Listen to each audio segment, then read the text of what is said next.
And so Allah says, فَأَقِيمُوا الصَّلَاةَ وَآتُوا الزَّكَاةَ وَاعْتَصِمُوا بِاللَّهِ. He says, establish the prayer and give zakat. Establish the prayer and give zakat is actually a beautiful expression in the Quran for many things. But actually, they're connected to each other. When you establish the prayer, that means you pray together.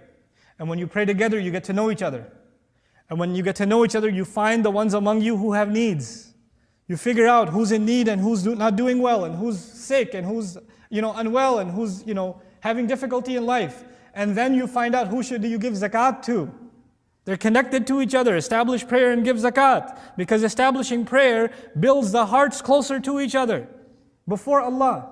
And then you purify your wealth by taking care of those in need among you. فَأَقِيمُوا الصَّلَاةَ وَآتُوا الزَّكَاةَ وَاعْتَصِمُوا بِاللَّهِ. And hold on to Allah. That amazing phrase at the end, hold on to Allah, is the last thing I'll explain and I'm done. When Allah says, hold on to Allah, i'tisam actually means to hold on to something that if you let go, you'll die. Hold on tight. For isma means protection. I'tisam is to hold on for protection. Like imagine if you fell off of a boat or a ship or something, and the only thing you're holding on to is the rope or the anchor. If you let go of it, you're done. Allah says, hold on to Allah for dear life. You know what that means, right?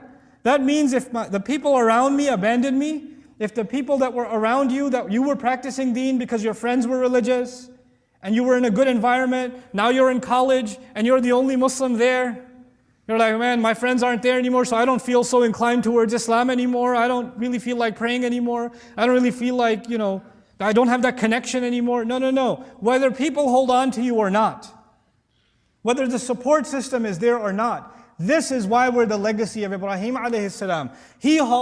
That young man held on to his religion, and he was the only one holding on to his religion. There was no support around him. His family didn't support him. His society didn't support him.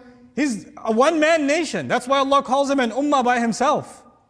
A nation by himself. And we are his following. You know what that means? That we don't make the excuse that the environment around us is bad. And that's why we don't submit to Allah. That our friends are messed up, and that's why we're messed up. That man, you don't know what my crowd is like. Who cares what your crowd is like? You're the legacy of Ibrahim alayhi salam. You're the only light in the middle of all the darkness. You don't make the excuses. You're there to get rid of darkness, not to be part of it. That's your function. وَاعْتَصِمُوا بِاللَّهِ هُوَ مَوْلَاكُمْ. He's your protective friend. He's your security. He's the one that's going to guard you. فَنِعْمَ الْمَوْلَى وَنِعْمَ النَّصِيرُ. What an incredible protection he is. What an amazing protective guardian he is. And what an amazing aid he is. But the word nasir comes from the Arabic word nusra. Some of you are familiar. إِذَا جَاءَ نَصْرُ اللَّهِ وَالْفَتْحِ. The word nasr in the Arabic language isn't just help. It's actually massive aid. If I help you outside because you have a flat tire, I don't say nasartuka, I say sa'adtuka. I helped you. Nusra is like an aid package. Billions of dollars are being given to some country in aid. That's nusra. A huge army came to help a country that's been invaded. That's nusra. Nusra is not a small kind of help. It's massive legions of help. It's like when Allah will send armies of angels, that's called nusra. That's nusra. That's the aid of Allah. The massive aid of Allah. Allah is saying, Nasir, the fa'il form actually means, how amazing is Allah, that He's always there, ready to aid you in the most massive ways.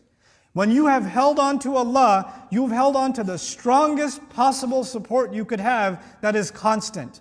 فَنِعْمَ الْمَوْلَى وَنِعْمَ النَّصِيرُ. You have nothing left to worry about. This is the mentality of someone who accepts the legacy of the religion of their father, Ibrahim alayhi salam. And when you accept that, then struggling for Allah becomes easy. Then He opens up those doors. وَجَاهِدُوا فِي اللَّهِ. Allah Azza wa Jalla says, وَالَّذِينَ جَاهَدُوا فِينَا لَنَهْدِيَنَّهُمْ سُبُلَنَا. Those who struggle in our path, we open up our pathways for them. We guide them to our multiple pathways. Absolutely. Allah will make a way out for you. This struggle that I keep referring to is different for each one of you. Some of you have struggles inside the family. Some of you have struggles at work or having to do with money. Some of you are struggling with your health. Some of you are struggling with your religion itself. Barely holding on to your religion itself. Barely holding on to Allah Himself. Some of you are struggling to get away from haram.